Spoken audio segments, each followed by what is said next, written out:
자, 민규쌤입니다. 자, 이제 우리는 4단원, 이제 대망의 4단원, 마지막 단원을 들어갈 겁니다. 8.15 광복과 통일정부 수립을 위한 노력부터 시작하게 되는데요. 그러니까 우리가 지금 특히 한국사에서 현대사라고 부르는 부분에 들어가게 되는 겁니다. 우리가 살아가고 있는 이 시대를 현대사라고 표현하고요. 보통 한국사에서는 1945년부터 오늘날까지를 쭉 현대사로 설정을 하고 있죠. 일제가 패망하고 나서 우리가 광복을 한 이후에 역사를 쭉 살펴보게 되는 거고요. 이 대단원 4단원은 또 크게 8개의 중단원으로 나눠져 있습니다. 그래서 되게 자세하고 양이 많은데 우리가 중요하게 다뤄야 될 내용들은 정해져 있습니다. 그래서 쭉 이제 살펴볼 거고요. 실제로 마지막에 수업 시간에도 얘기했는데 광복 이후에 있었던 일련의 변화들, 그리고 끝에는 어디까지 있냐면 박근혜 대통령이 탄핵되고 문재인 정부가 출범하였다까지 있어요. 최근에 이제 윤석열 대통령이 당선된 건 당연히 없습니다. 이 교과서가 2020년에 만들어졌기 때문에 그래요.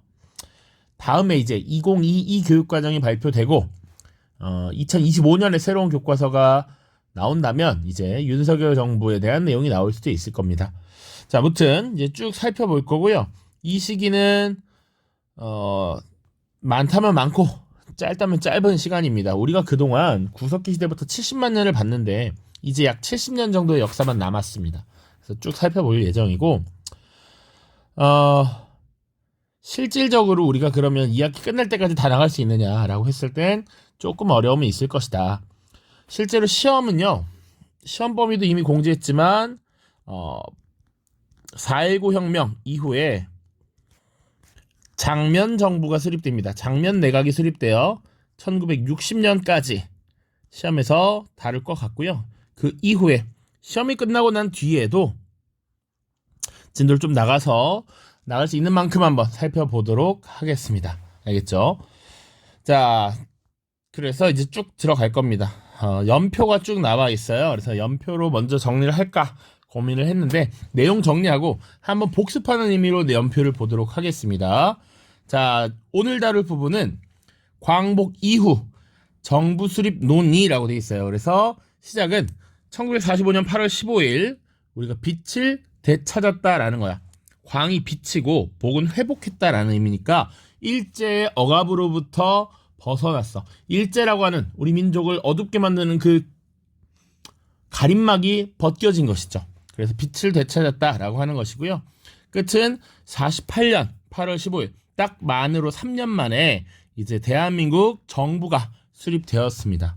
그래서 딱 3년간의 이야기를 다루는 것인데 딱 봐도 프린터가 되게 알차게 꽉꽉 들어가 있다 이런 느낌이 들 겁니다. 선생님이 개인적으로 생각할 때는 여러분들이 어렵다고 느끼는 포인트가 몇 개 있는데 가보개혁 1차, 2차, 3차 구분하는 것, 그리고 1930년대 국외의 독립운동 무슨 당, 무슨 당, 무슨 군, 무슨 대 이런 식으로 나오는 거 어렵고요. 그리고 여기가 조금 더 복잡하다라고 생각을 하시면 될 것 같아요. 1945년부터 3년간 촘촘하게 많은 일들이 벌어졌습니다. 자, 그래서 시작은 8.15 광복부터입니다. 8.15 광복. 자, 내용 보도록 하죠. 자, 분명히 8월 15일은 어떤 날이냐? 우리가 광복절이라고 기념을 하고 있죠. 국가에서. 일제가 제2차 세계대전에서 결국 패배하고 항복을 한 날입니다. 2차 대전에서 일본이 항복했어. 그죠? 또 그러다 보니 이제 이 항복한 일본군을 무장 해제시키기 위해서 일본의 영토로 군대가 들어오게 됩니다. 연합군이 들어오게 되는데 하필 우리나라에 지금 북쪽으로는 소련군이 이렇게 들어왔고요. 그리고 며칠 뒤에 남쪽에는 미군이 이렇게 들어왔습니다. 자, 그래서 서로 구역을 나눠서 북위 38도선을 기준으로 북측에는 소련군이, 남측에는 미군정이 설치가 되었고요. 북쪽 간단하게 보시면 소련군이 들어와서 간접 통치라는 것을 합니다. 자, 분명히 우리 독립을 위한 광복을 위한 노력 당시에 국내에 조선 건국동맹이라고 하는 것이 만들어졌다라고 이야기를 했었고요. 여운형이 만들었습니다. 자, 그리고 이 조선 건국동맹은 각 지역에 지부를 두고 있었다 이런 얘기 했어요. 그 지부를 각각 인민위원회라는 것으로 개편을 합니다. 그래서 소련은 이 북한 지역에 들어왔을 때 인민위원회의 행정권을 이양하고 뒤에서 감시, 관리, 감독하는 이런 간접 통치 방식을 채택했다라는 것입니다. 그래서 사회주의 세력이 정권을 장악할 수 있도록 지원하는 거야.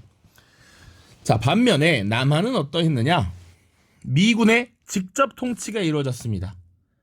자, 그래서 미군이 직접 정치를 운영하는, 그리고 남한 지역을 총괄하는 미군정청이 설치되고요.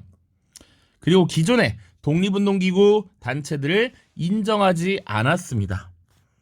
자, 그러면 기존에 있었던 무엇도 인정되지 않았을까?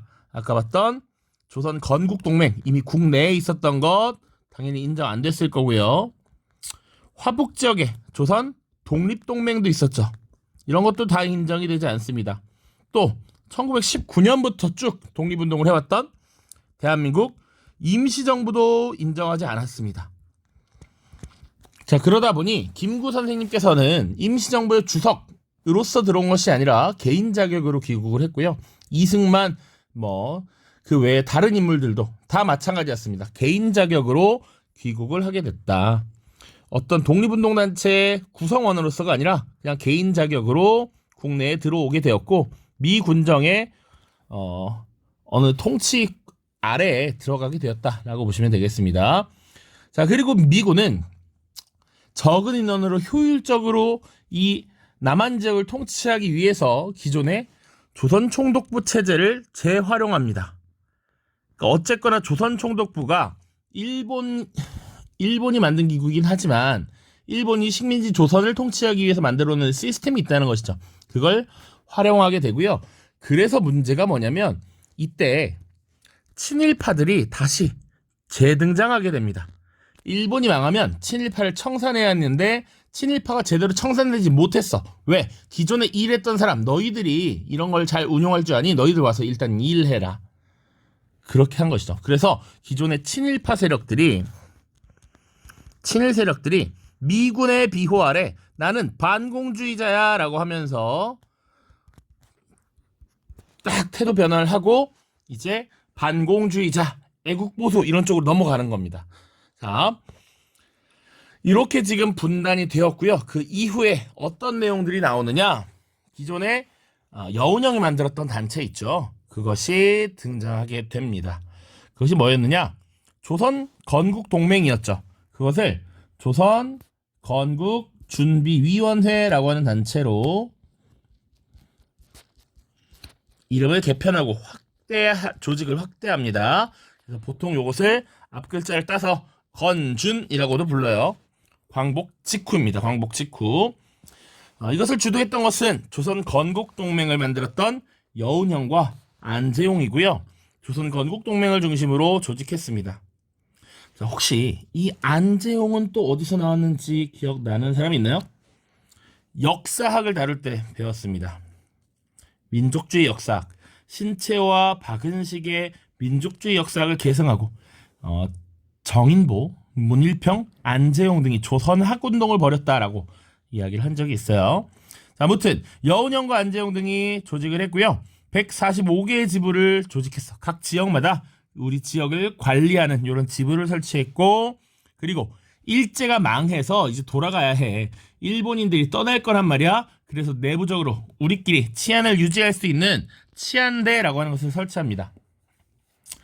자, 그리고 미군이 실제로는 9월에 들어왔어요. 그래서 9월 달에 미군이 들어온다라는 소식을 전달받고 조선인민공화국이라고 하는 국가를 선포합니다. 이것이 무슨 의미가 있었느냐라고 생각할 수 있죠. 그런데 어쨌거나 미군이 들어왔을 때 우리 지역에 이미 우리가 만든 정부가 있었다. 그래서 미국과 조선인민공화국이라는 국가 대 국가의 개념으로 협상을 벌이기 위해서, 협상을 유리하게 이끌기 위해서 이렇게 지금 조선인민공화국을 선포하였습니다. 그리고 전국에 있었던 145개 지부를 인민위원회로 개편을 해요.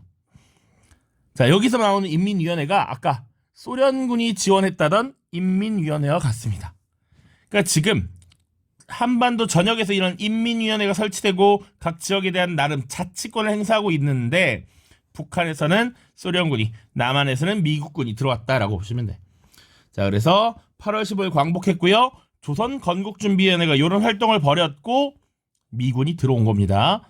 자, 그다음 기타 여러 정치 세력들이 또 등장을 했습니다. 그래서 보통 한국민주당 세력이 있습니다. 이 한국민주당은 주로 이제 송진우라든지 김성수라든지 하는 인물들이 있어요. 나름 일제강점기에 적당히 일본에 도움을 주면서 또 도움을 받으면서 성장했던 지주 자본가 계층을 중심으로 한 정치 세력이었습니다. 정당이었어요. 그리고 독립촉성중앙협의회라고 하는 이승만의 지지 모임이 만들어집니다. 여기는 이승만의 세력이고요. 그리고 남조선 노동당 같은 사회주의, 공산주의 계열의 정당도 등장하죠. 이때 나오는 인물이 박헌영이라는 인물이 있습니다. 자, 각각 좀 기억을 해두세요. 조금씩 등장을 할 수 있습니다. 자, 그 다음 이제 3번으로 넘어가야겠죠. 조선건국준비위원회 활동이 있었고 그 다음에 어떤 일들이 있었느냐. 자, 한국이 광복을 했어요. 이제 빛을 되찾았어. 그런데 어쨌거나 일본의 오랜 기간 식민지였고 이 식민지였던 조선을 한국을 어떻게 할 것인가 라고 하는 논의가 벌어집니다. 요거 중요하게 체크를 해두세요. 모스크바 3상회의 혹은 모스크바 3국 외상회의라고 부릅니다. 여기서 외상이라고 하는 것은 외교부 장관입니다. 국가의 외교를 총괄하는 사람이야. 그러면 3국의 외교부 장관이 모였다라는 것이죠. 누가 모였느냐? 미국, 영국, 소련의 외교부 장관이 러시아의 소련의 수도였던 모스크바에 모였고요. 2차 대전의 이후 이 전후 처리 문제를 논의하기 위해서 지금 모였습니다. 그래서 여기서는 2차 대전 전반에 대한 논의가 이루어졌고 그 중에 한국과 관련해서도 여러 결정들이 내려졌습니다. 어떤 내용이 있었느냐? 이 세 가지 기억을 해주십시오. 자, 한국의 주석기 민주주의 임시정부를 수립한다라는 내용이었고요. 그리고 이 한국의 정부 수립을 위한 논의를 주관하기 위해서 미소공동위원회를 개최한다라고 했습니다. 자, 그리고 한국이 장기간 일제 식민지배 하에 있었고 그 이전엔 심지어 왕조 국가였잖아. 그러니까 민주주의 국가로서 경험을 해본 적이 없기 때문에 이런 과도기적 단계를 지나가기 위해서 최고 5년간 4개의 나라가 신탁 통치를 실시한다라고 했습니다.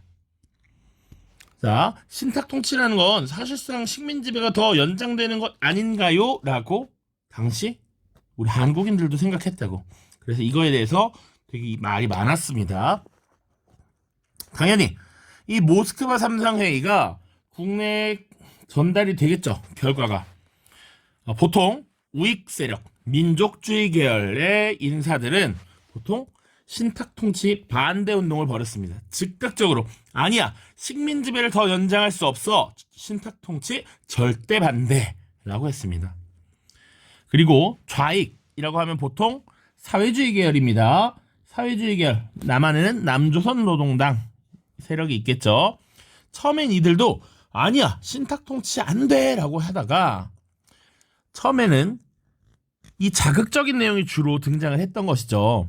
그러다가 나중에 전체적인 내용이 전달이 되니까 오케이, 어쨌거나 임시정부 수립하고 우리 국가 만들어 주겠다는 거잖아. 그러면 회의 결정에 대해서 일단 총체적으로 지지하겠다라고 선회합니다. 자, 그러다 보니 어떤 문제가 생기느냐, 이 우익 세력과 좌익 세력이 서로 대립하면서 우리 내부의 갈등의 골이 커지게 됩니다. 아니, 신탁 통치를 연장하자는 것이냐, 아니 궁극적으로 정부 만들어준대잖아 라고 싸우는 겁니다. 이런 문제가 있었다라는 것 기억을 해두시고요. 이 과정에서 사실은 내부 갈등이 굉장히 심해졌던 것이죠. 그리고 분단으로 한 발짝 한 발짝 더 나아가고 있었다라고 생각하시면 되겠습니다. 자, 무튼 국내에서 갈등이 굉장히 심해졌고요. 이 모스크바 3상회의 결정에 따라 이제 한국의 국가 수립, 정부 수립 문제를 두고 논의하기 위한 제1차 미소 공동위원회라고 하는 것이 열렸습니다. 자, 미군과 소련이 실제로 지금 한반도를 점령하고 있었기 때문에 이들의 회의가 굉장히 중요했어요. 자, 그래서 이제 한국에 민주주의 임시정부를 수립해야 되는데 여러 정치 세력들이 사실은 다양하게 공존했다라는 거지. 그러니까 요거 간단하게 보면,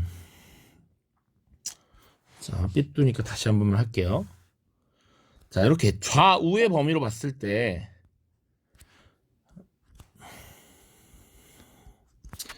보통 이 좌쪽을 사회주의 계열로 보고요. 우쪽을 우리가 민족주의 계열 이렇게 봤습니다. 사실은 사회주의와 민족주의를 단순히 좌우로 표현하는 건 좀 그렇지만 우리가 이해를 위해서 이렇게 써놓고요. 그러면 이 민족주의 계열에 해당하는 사람이 누가 있을까요? 대표적인 인물, 저 끝에 가 있는 사람이 이승만 같은 사람입니다. 또 김구 선생도 마찬가지고요. 그리고 아까 한국민주당 지주와 자본가 계층 세력도 여기 해당합니다. 자, 그리고 사회주의 계열의 남한에서는 남조선 노동당이라는 게 있었죠.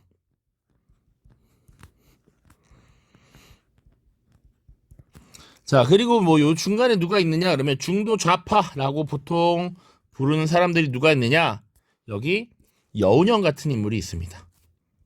조선 건국동맹, 조선 건국준비위원회를 만들었던 여운형, 뭐 중도 우파, 나중에 또 나올 텐데 김규식이라고 하는 인물이 있습니다.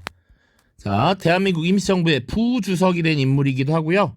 그 전에는 어떻게 나왔냐면 파리 강화회의에 김규식을 파견해서 독립 의지를 전달했다, 이런 내용 다뤘죠. 자, 이렇게 다양한 독립운동 세력이 있는데 이들을 임시정부를 수립하는 과정에서 어떻게 포용할 것인가 였습니다. 소련은 뭐라고 주장했냐면 삼상회의, 모스크바 삼상회의를 지지하는 세력만 받아들일 수 있다라고 했어요. 그 말은 뭐냐, 사실 모스크바 삼상회의에 대해서 이 민족주의 계열의 독립운동가들은 기본적으로 신탁통치 반대 운동을 펼쳤잖아. 흔히 이것을 반탁운동이라고 했습니다. 반탁운동을 벌였던 세력, 이 사람들을 배제하고 싶었던 거지. 그래야 한국에 사회주의 국가가 만들어질 수 있다라고 생각한 겁니다. 반면 미국은 어떻게 생각했느냐, 안 돼, 얘네가 빠지면 안 되니까 모든 단체를 다 포함해야 된다라고 주장을 했던 것이죠.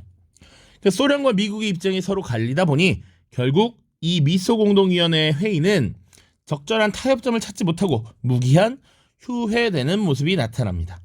그래서 결론을 내지 못하고 계속 지지부진해졌다라는 거야.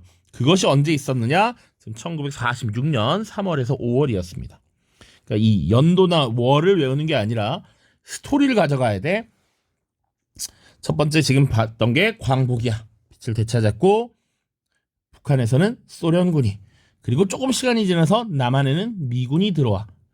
남한에 미군이 들어온다는 소식이 전달되자 조선 건국동맹이 조선 건국준비위원회로 이름을 바꾸고 내부적으로 미국과 협상을 유리하게 가져가기 위해서 여러 조치들을 취하죠. 조선인민공화국 선포하고요. 그리고 각종 지부들을 인민위원회로 개편하고요. 그리고 치안대를 설치하고 이런 모습들이 나타납니다. 그러나 그런 것 아랑곳 없이 미군은 그런 독립운동 세력을 인정하지 않았고 모스크바 3국 외상회의에서 한국 문제를 결정하겠다라고 이야기가 돼버리죠. 자, 모스크바 3상회의에서 세 가지가 결정이 되었습니다. 그래서 그 후속 조치로서 제1차 미소공동위원회가 개최됐어. 그런데 민주주의 임시정부를 수립하는 데 참여할 단체의 범위를 두고서 대립을 했고요. 결국 미소공동위원회가 결렬되고 임시정부 수립이 당장 어떻게 될지 잘 모르겠는 거야. 그럴 때 이승만이 한마디를 던지게 됩니다. 그게 1946년 6월이고요. 이것을 정읍 발언이라고 하는데 정읍 지역에서 한 말이 기사에 떠서 논란이 됐기 때문입니다. 자, 이승만이 뭐라고 했냐면 정말 통일 정부를 구성했으면 좋겠어. 그런데 지금 보니까 어려울 것 같으니까 안 되면 남한만이라도 단독 정부를 수립하지 뭐. 이렇게 주장을 했습니다. 이승만은 사회주의나 공산주의를 극도로 싫어했습니다. 그들의 의견을 받아들이고 포용하지 않았습니다. 자, 그러다 보니 기본적으로는 일단 그거 안 돼. 안 되면 우리끼리 해. 라는 마인드를 가졌던 것이죠. 이 정읍 발언이 꽤나 중요하게 여겼습니다. 자, 이따가 한번 자료를 또 볼 텐데요. 그 이후에 이러다가 진짜 분단되는 거 아니야? 라는 위기감이 들었겠죠. 그래서 안 돼. 좌우 나뉘어서 싸우고 서로 단독 정부 이런 생각하지 말고 좌와 우가 힘을 합쳐서 통일된 정부를 만들자라고 했던 것이 좌우 합작운동입니다. 자, 좌우 합작운동 보면 1946년 7월부터 쭉 전개되었다라고 되어 있죠. 대략 1년여간 이어집니다. 자, 배경 보시면 1차 미소공동위원회에서 한국 임시정부 수립을 두고 결론을 내야 되는데 무기한 휴회되면서 정부 수립이 계속 늦춰지고 있어. 게다가 이승만이라고 하는 인물이 정읍 발언을 내세웠죠. 남한만의 단독 정부라도 수립해야 된다라는 거야. 이러다 나라 쪼개지겠네 라는 생각이 들었기 때문에 좌우합작 운동을 벌이게 됐습니다. 자, 전개 과정 보시면 이것을 주도했던 인물 보셔야 돼. 자, 중도 좌파라고 할 수 있는 여운형과 중도 우파 김규식. 상대적으로 더 온건했던 사람들이 좌우 힘을 합치자라고 주장을 했고요. 그리고 지금 미소공동위원회가 결론을 내지 못하고 지속되니까 답답한 거야. 그러니까 미 군정에서도 이런 것들을 소련을 압박하기 위해서 미 군정이 지원을 하게 됩니다. 그리고 당연히 통일정부를 수립하기 위해 노력한다니까 대중적 지지를 받게 되었죠. 자, 그래서 이들이 좌우합작 운동을 적극적으로 벌였습니다. 그래서 좌우합작 7원칙이라고 하는 것을 발표하죠. 자, 자신들이 만들고 싶은 정부의 모습이 있을 거 아니야. 그래서 좌익 계열에서 5원칙을 제시했고요. 우익 쪽에서는 8원칙을 제시했습니다. 자, 이것을 절충했어요. 5, 8이 중요한 게 아니야. 분명히 이 좌익, 사회주의 계열의 사람들은 뭘 주장했을 거냐면 토지를 분배하자. 토지를 균등하게 분배하자. 아니면 주요 산업 국유화하자 이런 걸 주장했을 것이고 우파에서는 사실 지주, 자본가 계층도 포함되어 있기 때문에 그런 것들을 반대했을 겁니다. 이런 것들을 조율하면서 7가지 원칙을 발표했어요. 자, 그리고 미군정이 이걸 받아들여서 오케이. 그렇다면 이 좌우합작 운동의 결과 지금 7원칙이 만들어졌고 통일정부 수립을 위해서 이렇게 노력하기로 했으니까 그거 우리가 받아들일게 라고 하면서 남조선 과도입법의원이라고 해서 과도기적 단계 의회를 설치합니다. 지금 근데 남조선이라고 돼 있지. 지금 북한에서는 소련이 이걸 계속 거부하거든. 사실상 지금 분단으로 조금씩 계속 가고 있었다라고 보시면 돼요. 자, 그러면 좌우합작 운동 어떻게 됐느냐? 결과적으로는 실제로 통일정부가 수립 안 됐으니까 실패죠, 실패. 왜 그랬느냐? 저희 우익 계열이었던 김구, 이승만, 그리고 좌익 계열의 극단에 있었던 조선 공산당, 남조선 노동당 이런 세력들이 불참하면서 그 의미가 굉장히 약했다라는 것이고 좌우합작 7원칙을 둘러싸고 계속 의견 충돌이 됐습니다. 우익 세력들은 사실은 일본의 비호를 얻어서 부를 축적한 세력들이 있었거든. 그러다 보니 이들은 친일파 청산에 다소 소극적인 면도 있었습니다. 그게 좌익들은 마음에 안 들어. 그리고 우익들은 얘네 너무 과격해 라고 생각한다는 것이죠. 서로 충돌이 계속 있었다. 그리고 냉전 체제가 격화되면서 미국과 소련의 대립이 더욱 강해지면서 미군정이 지원을 철회했습니다. 그러니까 원래 미군정이 지원했으니까 이런 게 잘 진행될 수 있었는데 그게 점점 어려워졌다라고 하는 것이고요. 이것을 주도했던 여운형이 1947년 7월에 암살되면서 활동이 더욱 어려워졌다라는 것 기억을 해두시면 되겠습니다. 자, 지금 일련의 과정들을 쭉 봤고요. 좌우합작운동까지 봤어요. 그리고 좌우합작운동이 진행되는 과정에서 제2차 미소공동위원회도 열립니다. 자, 내용이 조금 긴데 그래도 좀 한 번에 보겠습니다.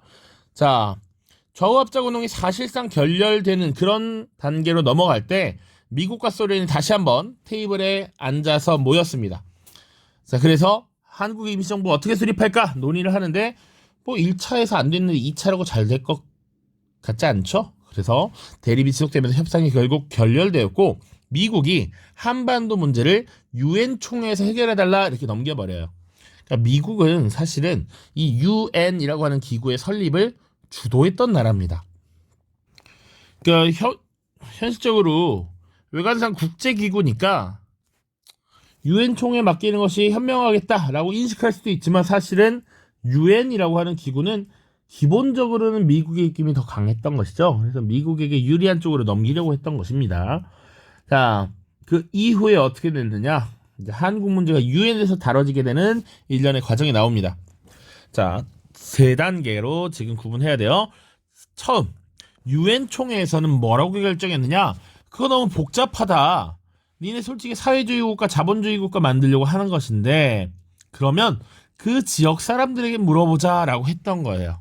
자, 그런데 그래서 냈던 이 안건이 인구비례에 의한 남북한 총선거를 통해서 한국의 정부를 수립하자라고 하는 것을 결정합니다. 그런데 이 제안에 소련이 불참해요. 자, 왜 그랬는가? 당시 남한과 북한이 나뉘어져 있었고 한반도의 전체 인구가 대략 3천만 정도가 되었다라고 합니다. 그런데 이 북한 지역은 우리도 잘 알다시피 산지가 많아요. 사람들이 거주하기에 조금 더 부적합합니다.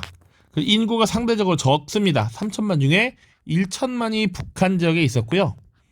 대략 2천만이 남한에 있었어요. 남한은 물론 산지도 여전히 많지만 평해지대가 많아서 곡창지대에서 쌀이 많이 생산되고 인구 부양 능력이 높았던 지역이죠. 자, 이런 차이가 있었기 때문에 소련은 이것이 불리하다라고 봤어요.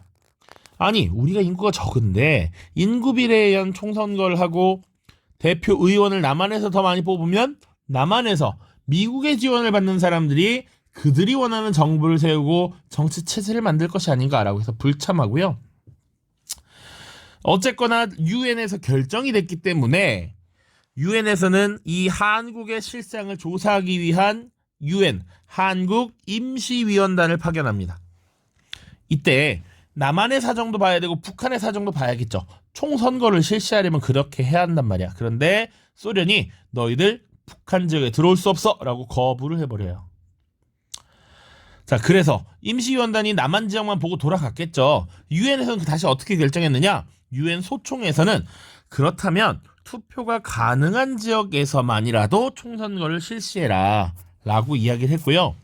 이 말인즉슨 남한 지역에서만 투표가 이루어지고 되면 남한 지역에서만이라도 정부를 만들어라 라는 의미니까 굉장히 사실은 분단에 더 한 걸음 더 다가가게 된 것이죠. 이때 이승만이라든가 한국 민주당 세력은 이것을 굉장히 환영했습니다. 사회주의자들과 함께 한 하늘을 이고 지낼 수 없다라는 생각이 강했습니다. 이승만은 남한 지역에서 본인이 미국과 가장 긴밀한 관계에 있었기 때문에 자신이 이 정부의 권력을 잡을 수 있다라는 인식도 있었을 것이고요. 그리고 한국민주당이라고 하는 세력 자체가 지주와 자본가 계급이 주가 되었던 세력이에요. 그 사회주의자들의 적이야, 적 사실상. 그러니까 그들과 함께하는 게 불편하죠. 남한만의 단독정부 오히려 긍정적으로 바라봤을 겁니다. 이렇게 보시면 돼. 그래서 유엔과 엮여있는 첫 번째, 두 번째, 세 번째 내용 쭉 봤습니다. 자, 그러면 이제 위기야. 왜냐면 남한만의 단독 선거가 이제 실시될 예정이었습니다. 이것이 딱 정해져 버렸지. 그러니까 여러 다수의 민족운동가들이 위기감을 느끼게 됩니다. 단독 선거를 실시한다는 건 곧 분단을 의미하는 거야. 우리가 어떻게 지금 일제 압박으로부터 벗어났는데 분단을 다시 당한단 말이냐. 우리가 왜 갈라져서 싸워야 하며 왜 두 개의 나라를 만들어야 하느냐라는 것이죠. 그래서 단독 정부 수립 반대 운동이 일어납니다. 자, 밑에 이 두 가지는 단독 정부 수립 반대 움직임이라고 보시면 돼요. 수립 반대. 자, 그래서 이 단독 정부 수립을 기필코 반대했었던 김구 선생님의 주도로 남북 협상이라고 하는 것이 나타납니다. 배경 보시면 유엔 소총회에서 난 결정으로 남한의 단독 정부가 수립될 가능성이 굉장히 높아졌다라는 것이죠. 이거 막아야 돼. 그러니까 남한의 지도자들과 북한의 지도자들이 힘을 합쳐서 잘 이겨내야 해. 통일정부 만들어야 돼. 우리가 해내야 해. 라는 것이죠. 그래서 김구와 김교식 같은 민족 지도자들이 북한에 지도자 회담을 제안했습니다. 당시 북한의 지도자는 누구였냐면 북한 지도자는 김일성과 또 누가 있을까요? 조선 독립동맹을 이끌었던 김두봉이 있습니다. 자, 대표적인 민족 지도자예요. 자, 그래서 이 김일성, 김두봉이 이 김구와 김규식을 평양으로 초대를 하게 되고요. 그래서 둘이 물론 이제 수행하는 인원들도 있죠. 평양에 가서 남북한 주요 정당 사회단체 연석회의라고 하는 것을 개최합니다. 우리 민족의 모든 정당, 모든 단체들이 다 모이는 것처럼 이렇게 표현을 했었고요. 그런데 사실 우리는 남한 측을 대표하는 세력이 많지 않았지. 그러니까 약간 북한에 이용당했다라고 인식되는 측면도 있습니다. 자, 그리고 나서 이제 남북 지도자회의가 개최되죠. 흔히 4김 회담이라고 합니다. 김구, 김규식, 김일성, 김두봉이었던 것이지. 그러니까 이 두 가지 모두를 일컬어서 남북 협상이라고 불러요. 1948년 4월이고요. 실제 총선거가 5월 10일에 있었기 때문에 그 직전에 벌어졌다라고 보시면 돼. 자, 그리고 그러면 어떤 결과를 도출했느냐? 이 남북 지도자 회의에서 단독 정부 수립하면 안 된다라고 하는 메시지 냈고요. 미국과 소련 양군이 철수하고 우리 국가의 수립은 우리에게 맡겨달라라고 하는 것을 주장했던 것이죠. 남북 협상이었습니다. 자, 그리고 또 그 외에 어떤 모습들이 있었느냐? 단독 정부 수립 반대 운동이 벌어집니다. 대표적인 것이 제주 4.3 사건이었어요. 1948년 4월 3일이었습니다. 왜 그런 발생했는가? 처음에는 이 제주 지역에서 당시 정부 그리고 이 치안을 유지하는 경찰에 대한 불만이 폭발했다라고 보시면 되겠습니다. 자, 제주 4.3 사건 볼게요. 1947년 군중과 경찰 사이에 충돌이 발생했습니다. 그러니까 1947년 3월 1일에 3.1절 기념행사를 열었는데 이때 군중들이 모여서 소요 사태가 일어나자 경찰이 이를 진압하려 했고요. 이때 당시에는 기마경찰이라 해서 말을 타고 다니는 경찰들이 있었는데 이 말의 뒷발에 어린아이가 막 넘어지고 막 다치는 이런 사고가 발생합니다. 그래서 군중들과 경찰 사이에 충돌이 발생했고요. 이 충돌에서 경찰이 발포를 하는 사건이 발생합니다. 그러다 보니 이를 규탄하는 시위들이 나타났고 그 일부 이런 반대 세력들에 대해서 그것을 주도했던 세력이 사회주의 계열의 인사들이 있었거든요. 그러다 보니 경찰과 우익청년단 세력들이 강경 진압을 했습니다. 자, 경과 내용 보시면 그래서 당시 남로당 세력의 일부가 주도를 하여 단독 정부 수립 반대 무장봉리를 일으킵니다. 남조선 노동당과 일부 주민들이 합세해서 이런 무장봉리를 일으켰고요. 실제 제주 지역에서는 선거가 두 군데나 무효가 됩니다. 전체 선거구가 3개였는데 2개가 무효가 돼. 3개 중 2개 무효. 자, 그리고 정부가 수립된 이후에도 끊임없이 저항을 했습니다. 그러다 보니 미 군정이나 그 이후에 수립된 대한민국 정부나 이 선거, 신성한 선거를 방해하고 정부 수립을 반대하는 이들을 내부의 적이라고 규정을 했던 것이죠. 그래서 이 공권력에 의해서 당시 민중들이 무차별적으로 학살을 당합니다. 제주도의 인구가 지금 한 30만 명 정도 되는데 그 당시 30만 명 정도 됐다고 보는데 10분의 1인 3만 명이 목숨을 잃었다라고 전해지죠. 그러니까 제주도라는 섬이 이렇게 있으면 명령을 그렇게 내렸다고 해요. 여기 한라산이 있을 텐데 이 바닷가 지역 5km 바깥쪽에만 거주해라.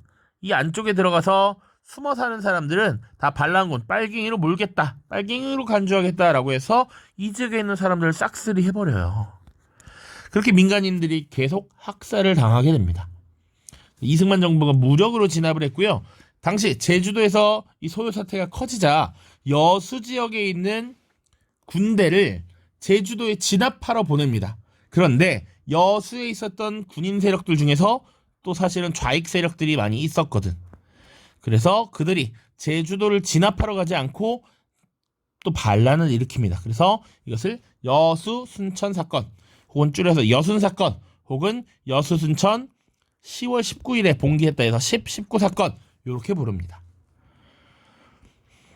그래서 그 결과 수많은 민간인 피해자가 발생했고요. 최근에 이전 정부에서 문재인 정부에서 4.3 사건에 대한 피해자 보상을 공식적으로 결정을 했죠. 물론 지금 정부에서도 함께 노력을 했습니다. 그래서 당시 억울하게 공권력에 의해서 희생당하신 분들에 대한 보상이 좀 이루어지고 있다. 슬픈 것은 그 전까지 이것에 대해서 아무도 얘기를 할 수가 없었습니다. 민간인 학살이었는데요. 1980년대까지만 하더라도 이것을 제주 4.3 폭동이라고 했어요. 민간인에 대한 학살을 숨겼습니다. 이것이 공식적으로 드러난 것이 이제 2000년대 초반 노무현 정부 그 이후에 이명박 박근혜 거쳐오면서 이 진상이 조사되고 그리고 실제 사실을 알리려는 여러 움직임들이 나타났던 것이죠. 자, 일단 쭉 봤습니다. 그래서 광복 이후 한국 문제를 논의한 모스크바 3상회의 그 결과 열린 미소공동위원회 별다른 결론을 도출하지 못해서 난항을 겪자 이승만이라고 하는 인물이 남한만의 단독 정부 수립을 주장했던 정읍 발언 나왔고요. 그거에 대한 위기감으로 좌우 합작 운동이 쭉 이뤄졌습니다. 다시 한번 2차 미소공동위원회가 열렸고요. 여기서도 결론을 내지 못하자 1947년 11월에 미국은 이 한반도 문제를 유엔으로 넘겨버립니다. 그래서 1년의 과정을 거치고 결국 이제 한국에서는 인구 비례에 따른 총선거를 하게 되었다. 이것은 사실상 분단을 의미하는 것이었기 때문에 이 분단을 막기 위해서 48년 4월 남북협상이 있었고요. 제주도에서는 4.3 사건이 일어났습니다. 그런 노력에도 불구하고 결국 48년 5월 총선거가 실시됩니다. 50총선거라고 하고요. 이때 선출된 의원들을 구성된 국회를 재헌국회 그리고 재헌국회의원이라고 불러요. 이들에 의해서 사실상 7월 17일에 헌법이 제정되고요. 그 헌법에 따라서 대통령과 부통령을 선출하고 대한민국 정부가 8월 15일 짜잔 하고 등장하게 되었죠. 지금 굉장히 많은 내용입니다. 3년간에 있었던 여러 내용들을 쭉 살펴봤어요.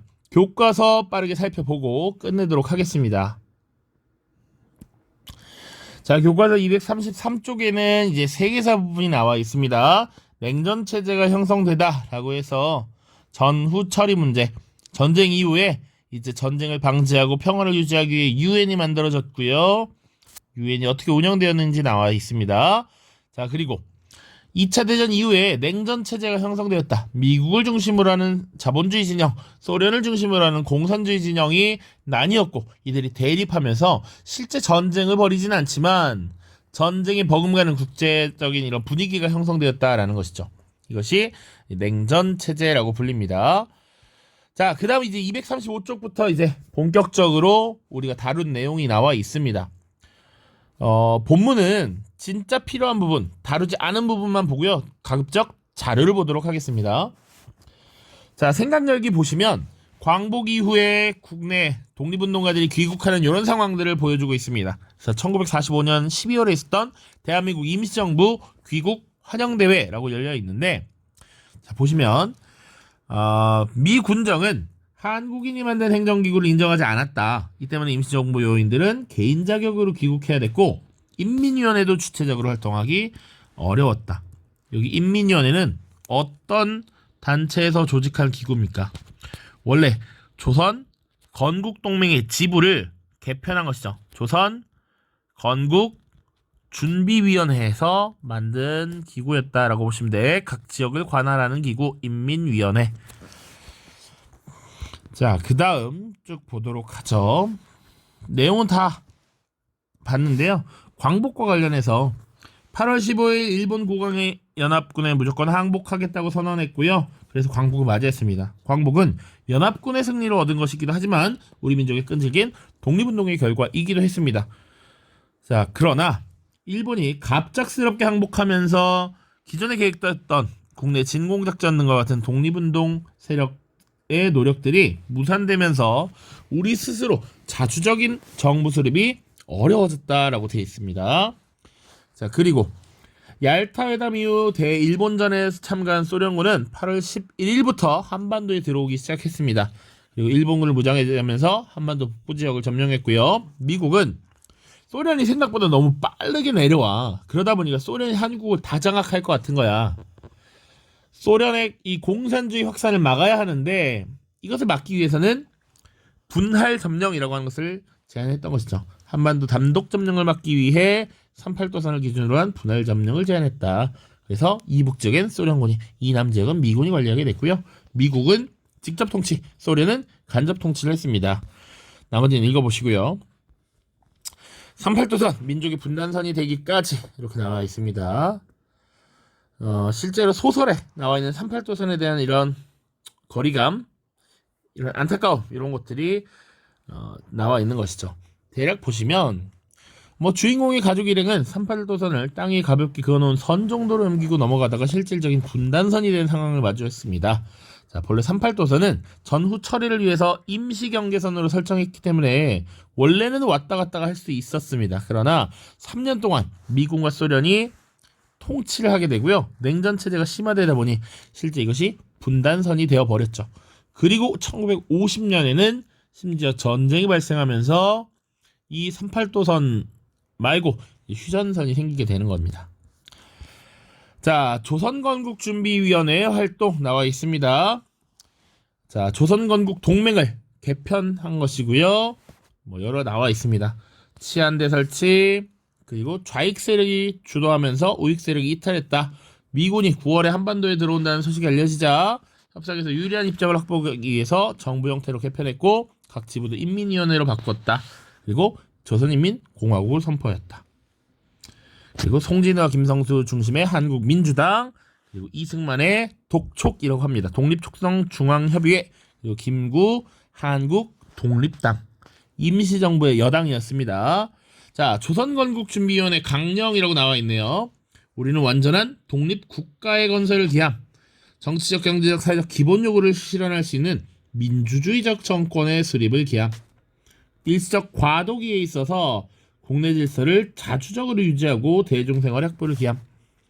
이런 것들이 건준이라고 하는 단체에서 내세웠던 강령입니다. 자, 이후에 1945년 12월에 미국, 영국, 소련의 외교부 장관들이 제2차 세계대전의 전후 처리를 문제를 논의하기 위해서 모입니다. 이때 한국 문제도 다뤄졌는데 이 내용은 반드시 기억하세요. 민주주의, 임시정부 수립과 이를 돕기 위한 미소공동위원회 개최, 그리고 최고 5년간의 신탁통치 실시가 결정됩니다. 이 소식이 전달되면서 한국독립당, 민주당 등 우익 세력은 즉각 신탁통치 반대, 좌익 세력은 반대했다가 삼상회의 결정에 대한 총체적 지지 이런 얘기들을 했었죠. 근데 실제로 여기 보면 소련이 신탁통치 실시를 주장하고 미국은 즉각 독립을 주장했다 이런 기사가 나와 있어요. 동아일보 기사인데 이거 완전한 오보였죠. 실제로 소련이 즉각 독립, 미군이 20년 신탁통치를 주도했었는데 잘못 오보되면서 이런 내용이 나오니 소련에 대한 반감이 더욱 심해졌고요. 이 신탁통치 찬성, 반대를 가지고 민족의 대립이 오히려 격화되었습니다. 이에 대한 반대, 찬성의 모습들이 나와 있으니까 한번 읽어보십시오. 한자로 신탁통치 절대반대, 삼상결정 절대지지 이런 식으로 써져 있습니다. 자, 237쪽 보시면 이제 모스크바 삼상회의의 결정에 따라 미소공동위원회가 개최됐습니다. 그래서 각 대표 오른쪽 미국의 하지 중장, 그리고 소련의 시리코프 대장의 모습이 나와 있습니다. 왜 대립했는지 나와 있어요. 소련은 모스크바 삼상회의의 결정을 지지하는 사람만 미국은 모든 단체가 들어야 한다. 이런 것들이 논의 대상이었고 결국 합의안을 도출하지 못했죠. 자, 생각을 키우자 4로 나와 있는데요. 모스크바 3국 외상회의의 결정 사항 3가지입니다. 임시정부 수립, 그리고 미소 공동위원회 설치, 그리고 5년 기간 등의 신탁 통치, 이런 내용들이 있습니다. 그리고 자료 2번 보시면 미소 공동위원회에서 왜 결론을 내지 못하고 왜 갈등했는가라는 것이 밑에 나와 있습니다. 왜? 임시 민주정부 참여 범위를 두고 임시 민주정부 수립 논의에 참여할 단체 범위를 두고 지금 대립하고 있다. 그런 내용이고요. 내용이 많아서 빠르게 넘어갑니다.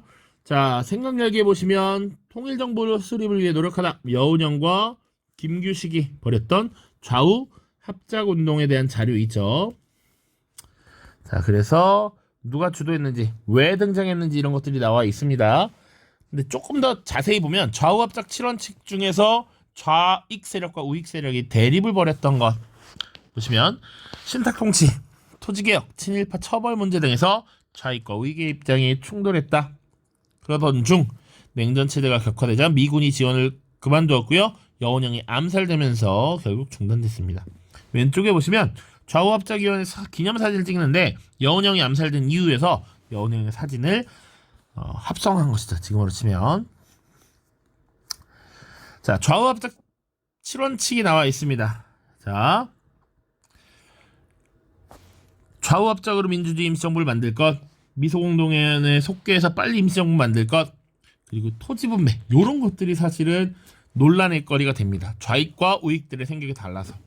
토지를 사회주의자들은 모든 토지와 생산시대는 다 국가 거야. 그리고 공동으로 생산하거나 개인에게 균등하게 분배해야 돼라고 생각했죠. 근데 지주들은 그들의 이익을 보장해줘야 된다 해서 조건을 두고 몰수하라, 매수하라 이런 것들을 내세웠던 것이지. 이런 데서 충돌이 발생합니다. 그리고 친일파, 민족반역자에 대한 처단 문제도 조금씩 입장이 다르고요. 정치범 석방 이런 것도 마찬가지고요. 나머지들은 뭐 비슷하게 나올 수 있을 것 같습니다. 오른쪽에 읽어보세요. 좌익의 5원칙과 우익의 8원칙을 절충해서 만들었다.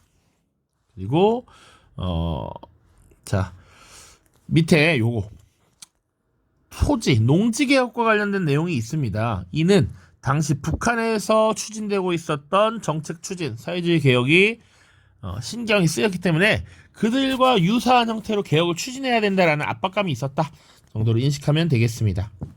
자, 이후에 유엔의 한반도 문제 논의, 남북 협상 이게 쭉 읽어보시고요. 자료 보시면 이승만의 정읍 발언입니다. 이 자료는 굉장히 유명합니다. 무기 휴회된 미소공동회의가 재개될 기색도 보이지 않으며 통일정부를 고대하지만 여의치 않으니 남방만이라도 임시정부 혹은 위원회 같은 것을 조직하자. 소련 꺼지도록 호소하자.